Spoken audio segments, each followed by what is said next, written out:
Shalom wanita kasih Tuhan, selamat sore, selamat berjumpa kembali dalam kasih Tuhan kita Yesus Kristus. Pada hari ini saya mengucapkan selamat tahun baru 2021. Dan di awal bulan ini, tahun ini, tanggal 4 Januari 2021, 5 Januari 2021, kita akan merenungkan sebuah firman Tuhan. Saya berikan sebuah judul, ketenangan.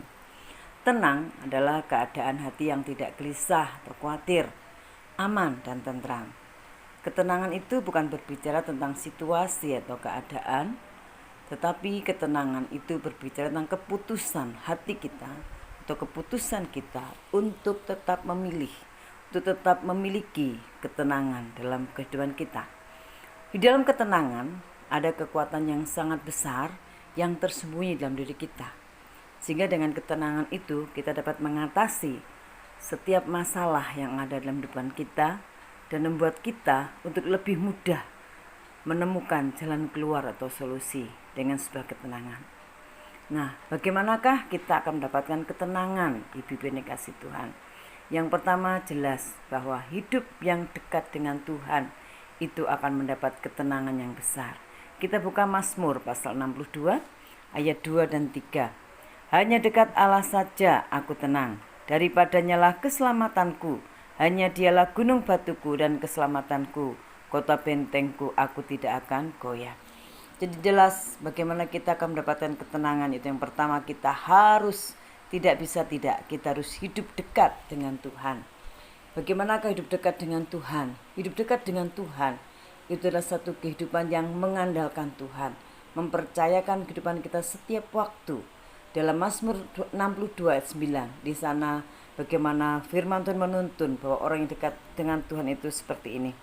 Ayat yang ke-9 dari ayat pasal 62, percayalah kepadanya setiap waktu, hai umat, curahkanlah isi hatimu di hadapannya. Allah ialah tempat perlindungan kita. Jadi orang yang dekat dengan Tuhan adalah orang yang percaya setiap waktu, setiap saat pada Tuhan. Dan kalau terjadi sesuatu, dia akan mencurahkan isi hatinya kepada Tuhan. Dia akan berdoa kepada Tuhan. Dia akan menaikkan semua keluhan-keluhannya, diserahkan kepada Tuhan, dipercayakan kepada Tuhan. Dan dia percaya bahwa Tuhan adalah tempat perlindungannya, ya, sehingga dia akan mendapatkan ketenangan dalam segala situasi yang mungkin terjadi, yang dilewati. Contohnya Maria. Kita akan baca dalam Lukas pasal 10. Kita akan melihat Lukas pasal yang ke-10. Mari kita buka Lukas pasal 10 ayat yang ke-40 sampai 42. Lukas 10 ayat 40 sampai 42. Sedang Marta sibuk sekali melayani. Ia mendekati Yesus dan berkata, Tuhan, tidakkah engkau peduli bahwa saudaraku membiarkan aku melayani seorang diri? Suruhlah dia membantu aku. Tetapi Tuhan menjawabnya, Marta, Marta, engkau khawatir dan menyusahkan diri dengan banyak perkara. Tetapi hanya satu saja yang perlu. Maria telah memilih bagian yang terbaik yang tidak akan diambil daripadanya. Dalam satu peristiwa ketika Tuhan hadir di rumah mereka, Marta sibuk bekerja. Apakah salah? Tidak. Yang menjadi masalah, kesalnya adalah karena hatinya tidak melakukan semua pekerjaan dengan segenap hati. Itu yang salah. Sehingga dia mengomel ketika ada orang yang tidak membantunya. Tapi Maria tidak demikian. Dia mengambil satu sikap yang tenang, yaitu dia mengambil keputusan untuk mengambil sikap yang tenang, untuk mendengar suara Tuhan. Karena itu lebih penting mendengar suara Tuhan. Melayani penting, tapi melayani tanpa mengerti, tanpa mendengar firman akan jadi salah. Ya, yang tadi akhirnya berujung pada keributan, berujung pada kekecewaan, ya, menuntut orang lain membantu. Tetapi ketika orang mendengar firman Tuhan dengan tekun dan taat, dia mengerti kehendak Tuhan. Setelah dia mendengar firman, orang itu pasti akan melayani dengan segenap hati. Mengapa? Karena dia tahu bahwa Tuhan adalah sumber kehidupannya, sumber penyembahannya. Sehingga dia akan melayani dengan sepenuh hati, tanpa omelan, tanpa kecewa.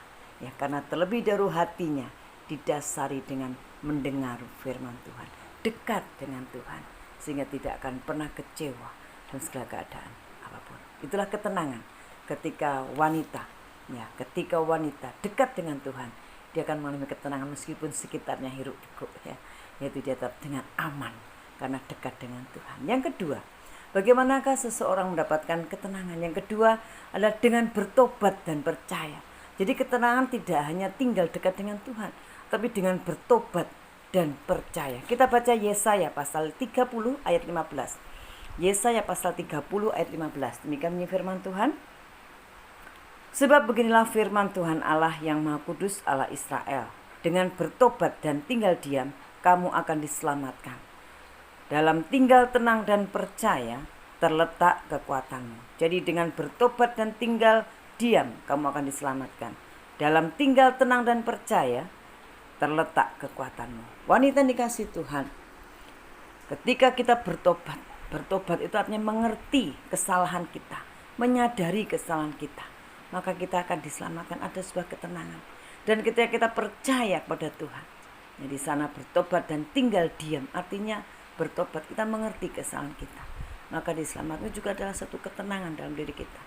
Dan tinggal tenang dan percaya, jadi kita tetap tinggal tenang, mempercayakan diri kepada Tuhan, maka di sana terletak kekuatan kita.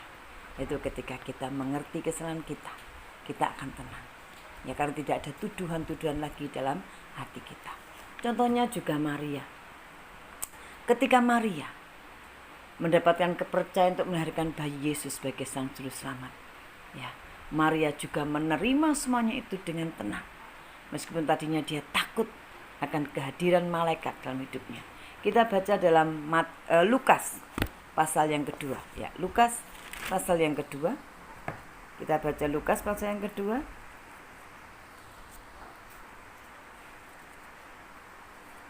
Maaf, Lukas pasal 1, ya. Lukas pasal 1 ayat 29. Lukas pasal 1 ayat 29 mulai. Maria terkejut mendengar perkataan itu, lalu bertanya di dalam hatinya, apakah arti salam itu? Kata malaikat itu kepadanya, jangan takut, hai Maria, sebab engkau beroleh kasih karunia di hadapan Allah. Sesungguhnya engkau akan mengandung dan akan melahirkan seorang anak laki-laki, dan hendaklah engkau menamai dia Yesus. Ia akan menjadi besar dan akan disebut anak Allah yang maha tinggi. Dan Tuhan Allah akan mengaruniakan kepadanya tahta Daud bapa leluhurnya, dan ia akan menjadi raja atas kaum keturunan Yakub sampai selama-lamanya, dan kerajaannya tidak akan berkesudahan. Kata Maria kepada malaikat itu, bagaimana hal itu mungkin terjadi? Ya, karena aku belum bersuami. Jawab malaikat itu kepadanya, Roh Kudus akan turun atasmu, dan kuasa Allah yang maha tinggi akan menaungi engkau. Sebab itu anak yang akan kau lahirkan itu akan disebut kudus, anak Allah. Dan sesungguhnya Elisabet anakmu itu, ia pun sedang mengandung seorang anak laki-laki pada hari tuanya, dan inilah bulan yang ke-6 bagi dia yang disebut mandul itu. Sebab bagi Allah tidak ada yang mustahil. Kata Maria, sesungguhnya aku ini adalah hamba Tuhan, jadilah padaku menurut perkataanmu itu. Lalu malaikat itu meninggalkan dia. Ketika malaikat Gabriel datang padanya, Maria terkejut, ketakutan. Tetapi ketika dia mendengar firman Tuhan melalui malaikat itu, makanya dia berkata bahwa aku ini hamba Tuhan. Dia menyadari kesalahannya. Dia membatasi kuasa Allah. Tapi ketika dia mendengar firman Tuhan, memahami firman Tuhan, dan dia mengerti firman Tuhan, dia menyadari akan kesalahannya, Maria taat, tunduk dalam ketaatan. Dia katakan, sesungguhnya ini aku adalah hamba Tuhan, jadilah seperti kehendakmu. Sehingga Maria mengalami ketenangan.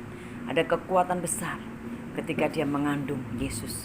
Meskipun banyak masalah yang dihadapi selama mengandung Yesus, dan sampai dia melahirkan, sampai Yesus besar. Karena banyak hal yang sesungguhnya secara jasmani menyakitkan hatinya. Ya, karena dia harus melahirkan di kandang, kemudian dia harus diusir sana sini, kemudian dia harus melihat Yesus disiksa sampai mati di kayu. Bukan sesuatu yang menyenangkan, tapi menyakitkan. Tapi Maria, dia tetap percaya kepada Tuhan. Dia dekat dengan Tuhan dan dia bertobat, sehingga ada kekuatan besar menghadapi setiap masalah yang terjadi dalam kehidupannya. Puji Tuhan, wanita yang kasih Tuhan, tetaplah memiliki ketenangan di tahun 2021 yang tidak kita mengerti apa yang terjadi. Tetapi ketika kita dekat dengan Tuhan dan kita bertobat dan percaya, maka di sana ada ketenangan besar dan ada kekuatan yang akan kita miliki. Puji nama Tuhan, wanita yang kasih Tuhan. Sampai jumpa di hari yang berikutnya. Tuhan memberkati kita semua hari ini. Salam sehat, Tuhan memberkati. Shalom.